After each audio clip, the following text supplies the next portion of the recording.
I really just want to try and get through all of the sequels right now. So this is probably gonna be like either 4 or 6 videos at one time, depending on how how long the reviews take. Although it'll probably still be 2 videos whenever I get around to posting them for the channel.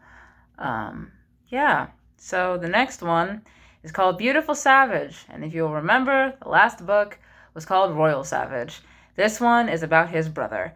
Um, I don't know if I want there to be a third book after reading this one because, like, maybe it's just that Jax isn't as interesting as Royal because his backstory isn't quite as tragic.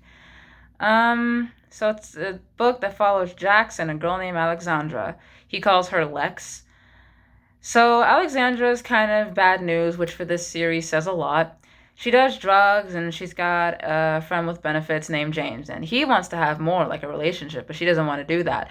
Um, Alex was best friends with Jax, but then he had to move away. No, then she moved away. Her dad, moved her out of that place, and now she's back in town. And James followed her, but she doesn't want to have sex. And Alex works at a bar, and she lives with her coworker Tessa, and she ends up at Savage and Inc. And Jax and Alex interact, but they don't recognize each other. Um, Jax isn't living with Royal and Ava on account of them having a kid, and being in a relationship. He hasn't unpacked his house though. Blaine and Ava's friend, I do not remember what her name is. I'm sure I wrote it down in here. We'll get to it, I'm sure. They're kind of off and on with each other, and Jax knows that Blaine is jealous about that because the girl is still sleeping with other dudes and he just won't admit whatever.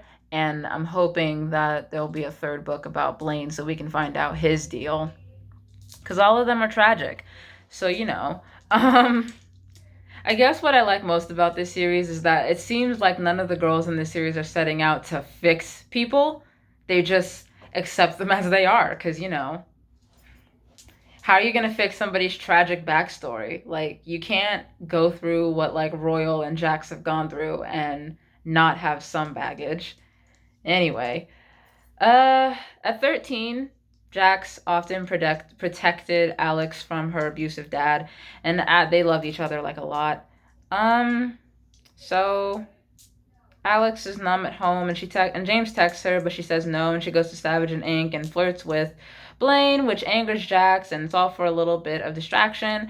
Jax is kind of angry that she's back and she didn't say anything, but then again, how is she supposed to know that he was still in town? Beats me. The back and forth goes on, and they purposefully don't tell each other their names, and they're having sex. And then Jax says his name, so Alex leaves, and Jax finds out who she is, and he finds her 3 days later. Alex wants him to stay away from her because she's worse off than he was now, and Jax doesn't want to stay away. And James shows up, and he wants her to stay high with him because James is her dealer. James also has a dealer who is dealing to him, and then he just gives the drugs to her. Jax takes her somewhere and then gets her to understand that he's serious about being with her and he doesn't want to leave her. And she keeps saying that she's going to hurt him or something like that. And Jax still wants to stay because, damaged people are attractive, I guess. At least that's what this book is kind of saying, that if you're damaged, you should find another damaged person because then, you'll be together. Although, in all fairness, it's really only Beautiful Savage because in Royal Savage, like, despite being like your average teenage shithead, Ava's kind of normal. So, I guess it just depends. Anyway, also Jax's mom is addicted to drugs, and James is also her dealer, so that's fun. Alex has experienced a wide range of abuse, and I'm gonna leave it at that. As with the last book, this Happy Before the Bad, James is still obsessed with her, and Jax is too, but Lex is fine with that. And Jax learns about what Alex's did to her, and he goes and enacts his own form of justice. Apparently, Alex is the only one that he killed for, as he put it. Alex is having withdrawal symptoms because, you can't just be on drugs for 10 years and not have some sort of withdrawal symptoms if you haven't taken them in like a day. Um, James and the dealer are looking for Alex, and James has both of them jumped, and he force feeds Alex drugs, and they all get to go to the hospital. And Jax almost drowns James and shoots the dealer. Everything is happy, and 6 months go by, and in 36 weeks, Jax and Alex are going to be fucking parents, which, okay. It's kind of cool that Ava and Royal make an appearance. It wouldn't really make sense if they didn't because it's all the same town, and Royal owns Savage and Ink. So I thought Savage and Ink was like also a bar, so I was confused when it said that Alex worked for a bar at first. Jax and Royal also aren't blood brothers. Or biological brothers. I don't know if they're blood brothers. They chose to be family, which is pretty cool. But like Royal and Blaine are related, or at least they would have been if they had gotten to the marriage part with Blaine's sister. But we all know how that turned out.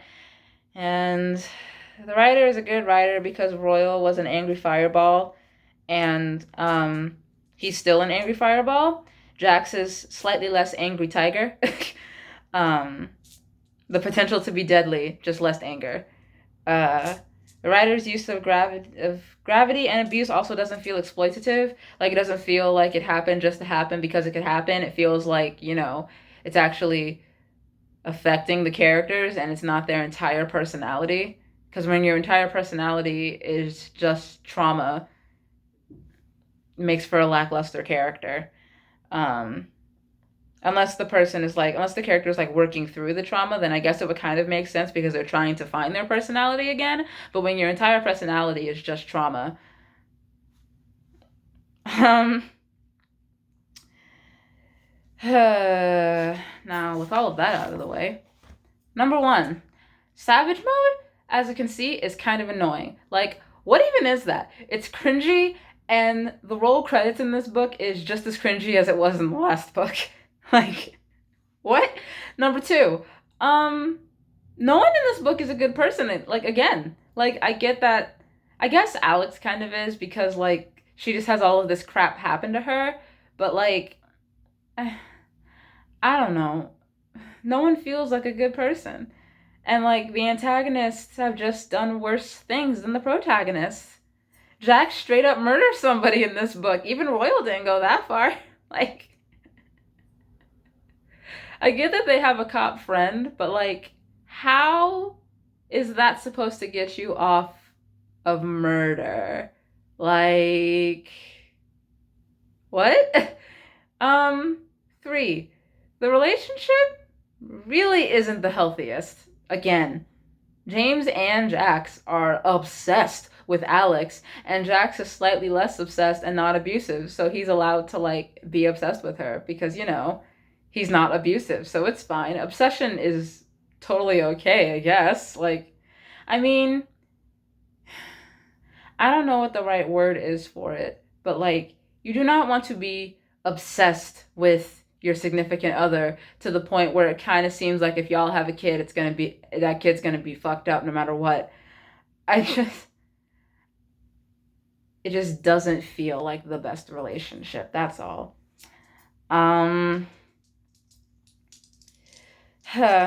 Also, number 4, like, everybody leave this town.